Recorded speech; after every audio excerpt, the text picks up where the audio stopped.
Watch this goalkeeper carefully. The striker has not kicked the ball yet, but the goalkeeper is already beginning to fall toward the left. If he waits for the ball to move, identifies its direction, and only then starts diving, he may already be too late. So he does something that should seem impossible. He begins reacting to an event that has not happened yet, and this does not only happen in football. A tennis player begins moving left before the serve has even left the opponent's racket. A baseball batter starts swinging before he can possibly know exactly where the pitch will arrive. A boxer moves his head away before the punch has properly launched. It looks like these athletes simply possess superhuman reflexes, but reaction speed is not the full explanation. These athletes are not only reacting to the present, their brains are constantly predicting what is likely to happen over the next few moments. And in many professional sports, if you do not predict the future, there may not be enough time left to react to the present. Consider a football penalty. The ball can travel from the penalty spot to the goal in less than half a second. But the goalkeeper must first see the signal, process it, make a decision, activate the necessary muscles, and move his entire body toward one side of the goal. That process may take longer than the ball's complete journey. By the time the ball clearly reveals its direction, it may already be too late. This creates a strange problem. If the goalkeeper dives early, the striker may notice and send the ball in the opposite direction. But if the goalkeeper waits too long, he may correctly identify the direction and still fail to reach the ball. Professional goalkeepers therefore do not simply wait for the ball. They search for information hidden inside the striker's body. At what angle is the striker approaching? Which way are the hips turning? Where is the body's weight moving? How is the torso leaning? And most importantly, where does the non-kicking foot, the foot that is planted beside the ball, land? Research suggests that skilled goalkeepers often coordinate the beginning of their dive with the moment this support foot reaches the ground. Before the kicking foot strikes the ball, the supporting leg may already be revealing information about the likely direction of the shot. Some studies have found that the orientation of the non-kicking foot is connected with the ball's eventual destination in a large percentage of penalties. And that information may become visible around 200 to 250 milliseconds before contact. To an ordinary viewer, it simply looks like a player running toward a football. But to an expert goalkeeper, that movement contains several tiny clues. This is the first secret behind professional anticipation. The opponent's body begins leaking information about the future before the action is complete. But the goalkeeper does not only read the player's legs, he also reads the situation. Does this striker usually shoot toward the right under pressure? Where did he place his previous penalty? Does he choose a direction before beginning the run-up? Or does he wait for the goalkeeper to move and then change his decision? This is why a penalty is not simply a contest between a striker and a goalkeeper. It is a contest between two prediction systems. The goalkeeper is trying to predict the striker's next decision. At the same time, the striker may be trying to predict the goalkeeper's prediction. Analyses of penalties from major international tournaments show that many goalkeepers begin moving well before the ball is struck. But moving early is not always the best strategy. When the striker has already chosen a side, an early moving goalkeeper may gain an advantage by making the correct prediction. But when the striker is watching the goalkeeper, moving early may reveal exactly where the ball should not be placed. There is no perfect timing that works against every opponent. The correct decision depends on how the other person is thinking. The same principle appears in many other sports. A fast baseball pitch can reach the batter in roughly half a second. During that time, the batter must decide whether to swing, rotate the body, move the hands, guide the bat along the correct path, and make contact within an extremely small timing window. If the batter waits to observe the entire flight of the ball, the pitch may pass before the swing has even begun. So the batter starts reading the pitcher before the ball has fully left the hand. The wrist position, the angle of the shoulders, the direction of the head and eyes, the tilt of the trunk, the path of the throwing arm, and the pattern created by earlier pitches. In a recent computer vision study, researchers used only a pitcher's body movements before ball release. The model was not allowed to see the flight of the ball. Even so, it could identify several different pitch types with impressive accuracy across more than 100,000 professional pitches. This means that at least some of the information a batter needs is already present inside the pitcher's movement. The future is not completely invisible. It is simply brief, subtle, and difficult to interpret. A fascinating basketball experiment revealed something similar. Elite basketball players, experienced coaches, and beginners were shown incomplete videos of free throws. The videos stopped at different moments. Sometimes, the ball had not even left the shooter's hand.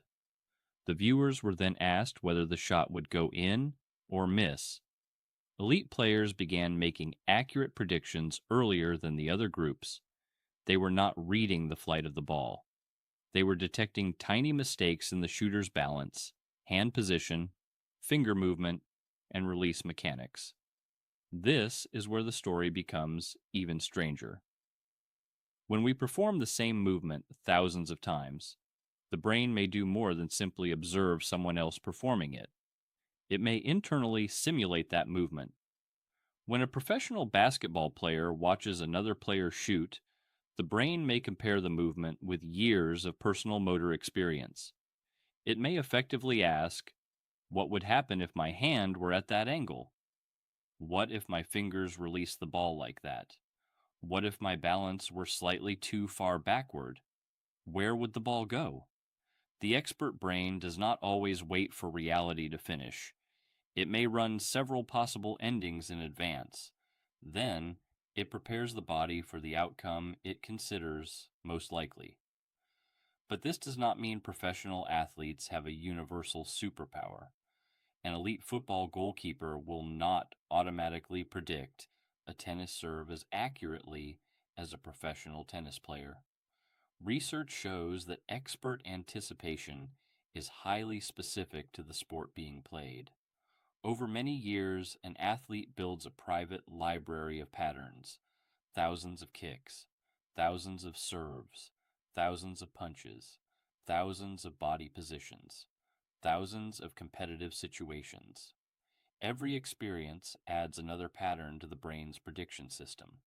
A beginner sees several players running around a field. A professional sees a familiar sentence and begins predicting the next word. A midfielder turns his body. A winger begins running forward. A defender moves inward. Space opens behind the defense. The beginner is still watching the ball, but the professional defender is already moving toward the place where the pass is likely to arrive. He is not chasing the ball. He is reading the ending of a pattern. But there is a dangerous twist. If athletes predict the future using early body signals, then intelligent opponents can use those same signals to create a false future. This is the real purpose of feints and deceptive movements. A footballer turns the shoulders to the left but carries the ball toward the right. A basketball player uses a head fake and sends the defender into the air. A boxer makes a small shoulder movement that suggests a jab, then throws the real punch from the opposite side. A tennis player uses almost the same opening motion for two very different serves. Deception is not simply about moving faster than the opponent.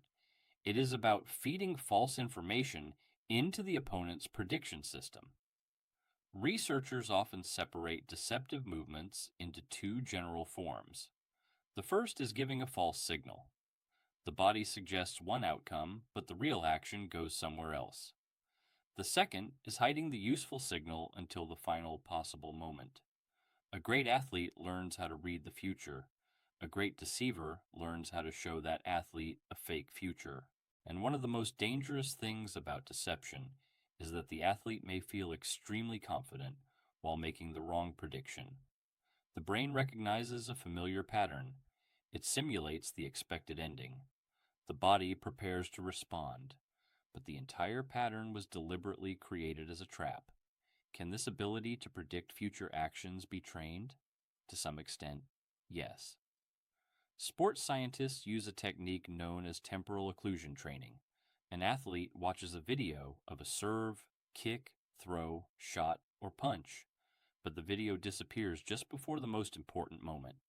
The athlete must then predict the outcome using only incomplete information. Left or right, fast or slow, inside or outside, successful or unsuccessful. Over time, the video may be stopped earlier and earlier. The athlete is forced to make predictions from fewer and smaller clues. This can teach the brain to notice information that it previously ignored. Research suggests that this kind of training can improve anticipation, but correctly predicting an outcome on a screen is not the same as responding correctly during a real match. Improvements in the laboratory do not always transfer perfectly onto the field. Real sport includes pressure, fatigue, crowd noise, physical contact, unpredictable opponents, and deliberate deception. The athlete must not only choose the correct answer. The body must also perform the correct movement at exactly the right moment. That is why the most effective training often involves more than watching videos. It requires the body to respond as well. Professional athletes do not literally see the future. They do not slow down time, and their reflexes are not magical. They simply recognize early signals that most of us do not notice until the action is already complete. To them, the future does not appear suddenly. It begins forming inside an opponent's feet, hips, shoulders, wrists, and movement patterns. A goalkeeper sees the approaching shot inside the striker's support foot. A batter sees the coming pitch inside the pitcher's body. A boxer sees the beginning of a punch inside a small shoulder movement. A defender sees the next pass inside the movement of the entire field. They do not know the future with certainty. They place an educated bet based on probability. Sometimes the prediction is correct. Sometimes the opponent creates a convincing fake. But in professional sport, a prediction made a few milliseconds earlier can be the difference between an impossible reaction and a perfect play. So the next time you see an athlete move before the ball does, remember this. They are not seeing the future. They are reading it at the exact moment it begins forming inside the opponent's body. Because at the highest level of sport, the fastest reaction does not always win. Sometimes the winner is simply the person who began reacting first.